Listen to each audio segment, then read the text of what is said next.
ठंड में हम रज़ाई का इस्तेमाल करते हैं जिसका काम है हमें गर्मी देना। लेकिन रज़ाई अगर बरसों तक घर में रखी हुई है ना, उसका बहुत सालों से हमने सही ढंग से इस्तेमाल नहीं किया है, तो वो होती क्या है कि रज़ाई की रुई जो होती है ना, जाके सट जाती है, बैठ जाती है और रज़ाई का जो पर्पस है गर्म देना वो बंद कर देता है। तो हम उसे धुनाई करने वाले के पास मार्केट में लेके जाते हैं, वो रज़ाई को खोलता है, रुई को अच्छे से धुनाई करता है, तो रुई फिर से क्या हो जाती है, फ्लफ़ी हो जाती है, स्पॉन्जी हो जाती है और उसके अंदर जो एयर पार्टिकल है, हवा है, वो इंटैंगल होने लगते हैं, फंसने लगते हैं। अब रज़ाई फिर से हल्की हो जाती है और हमें फिर से उसका जो पर्पस है गर्म देना, ठंड में गर्मी देने लगती है, रज़ाई फिर से रीएक्टिवेट हो जाती है। इंसान के साथ भी बिल्कुल वैसा ही होता है। जब हम बहुत लंबे समय तक एक लिमिटेड लाइफ जीते हैं, एक परिस्थिति में रहते हैं, तो हम कोल्ड हो जाते हैं, हम उठते हैं, खाते पीते हैं, फिर सो जाते हैं, हमारी इनर्शिया ख़त्म हो जाती है, हम मोशन लेस हो जाते हैं, मोमेंटम की कमी हो जाती है और हम मोर और लेस हम एकदम बिल्कुल कोल्ड हो जाते हैं, इनसेंसिटिव हो जाते हैं। हमें ये भी नहीं पता चलता है कि हमारे साथ जो हो रहा हो कहीं गलत तो नहीं हो रहा है, हमें इसका विरोध करना चाहिए, इस सिचुएशन को हमको एक्सेप्ट नहीं करना चाहिए, हमें अपनी प्रतिक्रिया देनी चाहिए। बिल्कुल हम कोल्ड से हो जाते हैं, जैसे ना ठंडे प्रदेशों में रहने वाले कोल्ड जानवर बिल्कुल इनएक्टिव, हमारा माइंड भी बिल्कुल इनएक्टिव सा हो जाता है, जैसे इनएक्टिव गैसेस होते हैं। तो ऊपर वाला एक समस्या हमें दे देता है, बेसिकली वो लगता तो है समस्या बहुत विकराल कि उसका हल क्या निकलेगा, हम परेशान हो जाते हैं। हम हर समस्या के दो पहलू होते हैं, एक पॉजिटिव और एक निगेटिव। जब हम निगेटिव की तरफ गौर करते हैं, ध्यान केंद्रित करते हैं, तो नीचे की तरफ गिरते हैं, हम जीवन का अंत के बारे में सोचते हैं।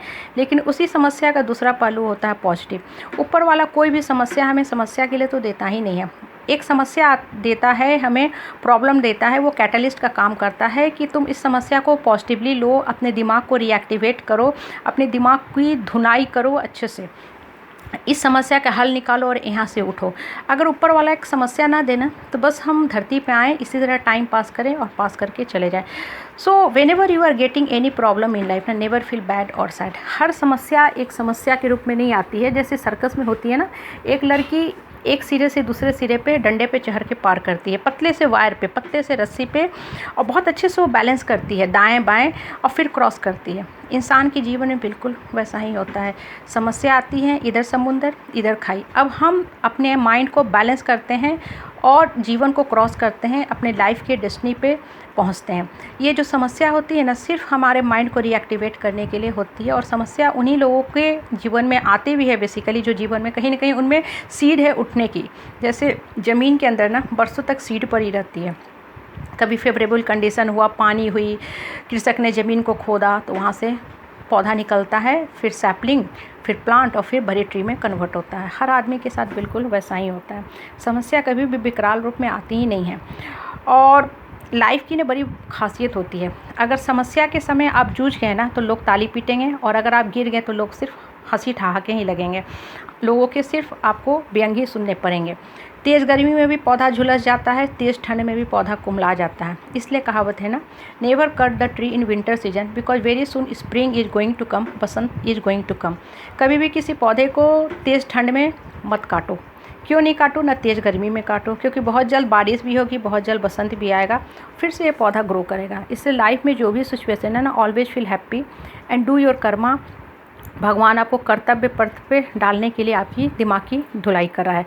And always remember, people who love you they are not going to ask any explanation for any situation, and people who don't love and care you they are not bothering about your explanation. इसलिए लोग क्या कहते हैं, क्यों कहते हैं, कैसे कहते हैं, इसमें कभी मत उलझो। उठो, चलो, दौड़ो, भागो, अपने जीवन का हर परिस्थिति में हल निकालो। जितना जल्दी आप हल निकालोगे ना, उतना जल्दी उठोगे, ग्रो करोगे, लोगों की फिर से क्लैपिंग शुरू हो जाएगी, फिर लोग आपके पास ही आएंगे, सटेंगे, दौड़ेंगे और आपको एक हॉलमार्क के रूप में प्रस्तुत करना शुरू करेंगे कि क्या बंदे ने जीवन जी।